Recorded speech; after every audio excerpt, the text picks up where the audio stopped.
there are suggestions there in the script.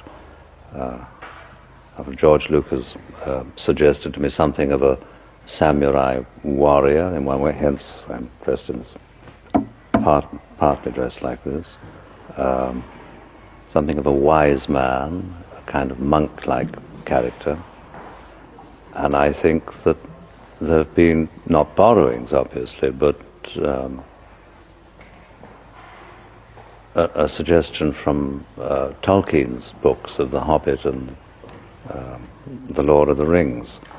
Did you feel working with actors or robots as actors presented any special problems for you at all? It seemed to me to present far more problems for the robots.